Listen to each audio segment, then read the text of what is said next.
Hi, it's Steve. Today we'd like to show you how to change the inlet fill tube for your ice maker. It's a really easy job. All we're going to need is a 1/4" screwdriver and a sharp utility knife. Let me show you how we do it. Before we begin this repair, we will need to pull the refrigerator forward. We'll need to unplug it.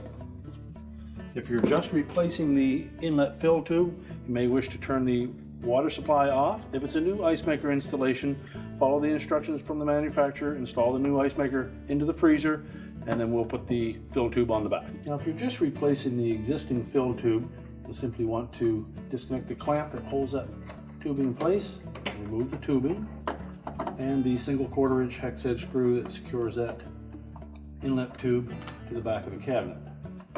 Just grasp it and pull it straight out. Now, if you're just replacing the tube, we'll take the new one and we'll cut it to the exact same length as the original. If it's a new ice maker installation that we're doing, you'll want to cut this tubing so that it just fits into the cup at the back of the ice maker.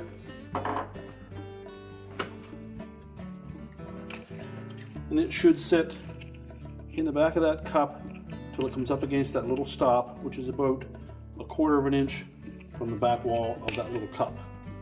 So we'll measure that distance and then cut the tubing to size.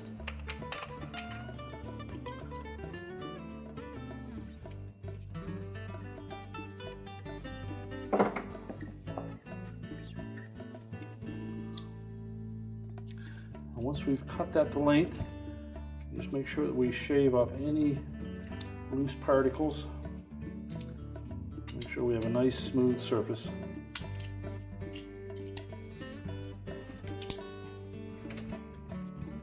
And we'll insert that into the back of the cabinet.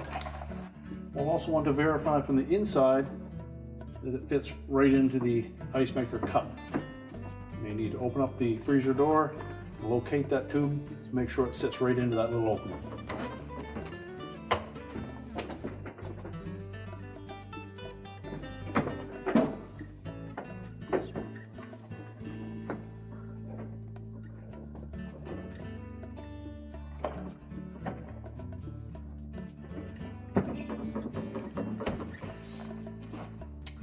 Line up the screw hole and reinstall that retaining screw.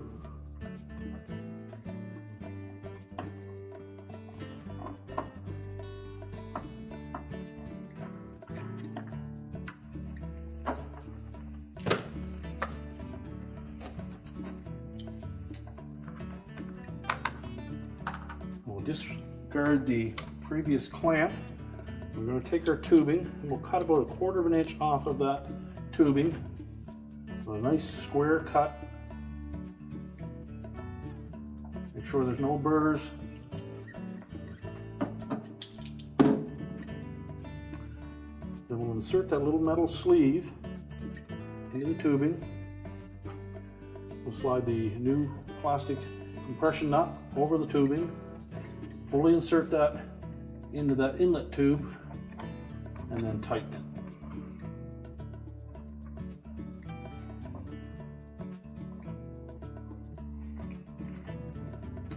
Now we can push the refrigerator back into the place. We're ready to reconnect the power, turn on our water supply, and our repair is complete.